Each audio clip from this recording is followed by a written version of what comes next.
সংগ্রামী সাথী ও বন্ধুরা, আপনারা জানেন যে বাংলাদেশের মধ্যে এই নারায়ণগঞ্জের ৭ খুন একটি কলঙ্কিত অধ্যায় এবং কলঙ্কিত ঘটনা। এই ঘটনাটি যেই সময় বাংলাদেশে ঘটেছিল সেই সময় এই নারায়ণগঞ্জ গডফাদারের রাজত্ব কায়েম ছিল। সেই সময় নারায়ণগঞ্জে আইনের কোনো শাসন ছিল না। সেই দিন প্রকাশ্য দিবালোকে, আজকে আপনারা আমাদের কথাটি ভাবলে গা শিউরে ওঠে যে আওয়ামী লীগের তৎকালীন এমপি নারায়ণগঞ্জের গডফাদার ওই শামীম ওসমান এবং তার দোসর নূর হোসেন বাংলাদেশের একটি প্রশিক্ষিত বাহিনীকে টাকার বিনিময়ে ভাড়া করে প্রকাশ্য দিবালোকে আপনারা দেখেছেন চন্দন কুমার সরকার এবং নজরুল ইসলাম, প্যানেল মেয়র নজরুল ইসলাম সহ 7 জনকে হাজার হাজার মানুষের সামনে থেকে তাদেরকে অপহরণ করেছে, যেটা নারায়ণগঞ্জের মানুষ অবলোকন করেছে। আজকে আমরা বলতে চাই, সেদিন আমি নারায়ণগঞ্জ জেলা আইনজীবী সমিতির সভাপতি ছিলাম। আমি যে সময় শুনেছি যে তাদেরকে অপহরণ করা হয়েছে, নারায়ণগঞ্জের আইনজীবীদের নিয়ে আমরা তৎকালীন এসপি নুরুল ইসলামের অফিস ঘেরাও করে আমরা তাদের উদ্ধারের জন্য আলটিমেটাম দিয়েছিলাম। আমরা র্যাব অফিসে যোগাযোগ করেছিলাম, আমরা থানায় যোগাযোগ করেছিলাম, আমরা স্বরাষ্ট্র মন্ত্রণালয়ে যোগাযোগ করেছিলাম তৎকালীন ফ্যাসিস্ট শেখ হাসিনার।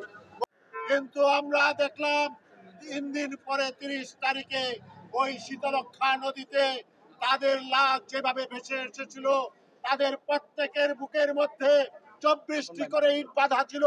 সেদিন তাদের লাশের বিভৎস চিত্র দেখে শুধু নারায়ণগঞ্জ নয়, সারা বিশ্বের মানুষ সেদিন কেঁদেছিল, শোকে শোকাহত হয়েছিল। বাংলার মানুষ সেদিন আন্দোলনে ঝাঁপিয়ে পড়েছিল। নারায়ণগঞ্জ জেলা আইনজীবী সমিতির সকল সদস্য এবং নারায়ণগঞ্জের মানুষ সেদিন রাজপথ অবরোধ করেছিল 58 দিন। সেদিন আদালত বর্জন করেছিল। সেদিন তারপরেও সরকার এই মামলাটিকে ভিন্ন খাতে প্রবাহিত করার চেষ্টা করেছে ওই শামীম ওসমানের নেতৃত্বে। আমরা জানি যে এই প্রেক্ষাপটে আমরা বলতে চাই, আমরা সেদিন এই মামলার বিচারের জন্য সুপ্রিম কোর্টে একটি রিট পিটিশন দায়ের করেছিলাম। সেখানে আমি বাদী হয়েছিলাম এবং চন্দন সরকারের মেয়ের জামাতা সে বাদী হয়েছিল এবং ইসমাইল আমাদের আরেকজন আইনজীবী সে বাদী হয়েছিল। আমরা সেদিন সুপ্রিম কোর্ট থেকে একটি সুন্দর আদেশ পেয়েছিলাম। সেই আদেশের পরে এই আসামিদেরকে গ্রেপ্তার করা হয় এবং তারা জাতির সামনে আদালতে তাদের দোষ স্বীকার করে।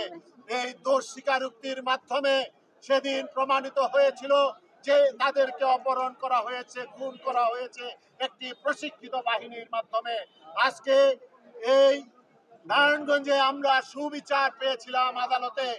সেদিন সুবিচার পেয়েছিলাম বাংলাদেশের মানুষের ঐকান্তিক প্রচেষ্টা এবং নারায়ণগঞ্জের আইনজীবী সাধারণ মানুষ এবং আমাদের সাংবাদিক ভাইদের ঐকান্তিক প্রচেষ্টার কারণে। আমরা বলতে চাই, সেদিন যে সুপ্রিম কোর্টে আসামিরা আপিল করেছিল, সেই আপিল শুনানি এবং ডেট রেফারেন্সে সেদিন 26 জনে যে নিম্ন আদালতে মৃত্যুদণ্ড হয়েছিল, তার থেকে 15 জনকে সেদিন মৃত্যুদণ্ড বহাল রেখেছে এবং 11 জন 26 জনের মধ্যে 11 জনকে যাবজ্জীবন সাজা প্রদান করা হয়েছে। আপনারা দেখেছেন এবং অন্যান্যদেরকে বিভিন্ন মেয়াদে সাজা দেওয়া হয়েছে। কিন্তু গত 11 বছর আপনারা দেখেছেন এই আসামিরা প্রভাবশালী। ওই মোফাজ্জল হোসেন চৌধুরী মায়ার মেয়ের জামাতা তারেক সাইদ কর্নেল এবং অন্যান্যরা আওয়ামী লীগের মদতপুষ্ট ছিল। তারা ওই বিশেষ করে 5ই আগস্ট জুলাই বিপ্লবে যে সকল ছাত্র ভাইদেরকে হত্যা করা হয়েছে সকলের বিচার দাবি করে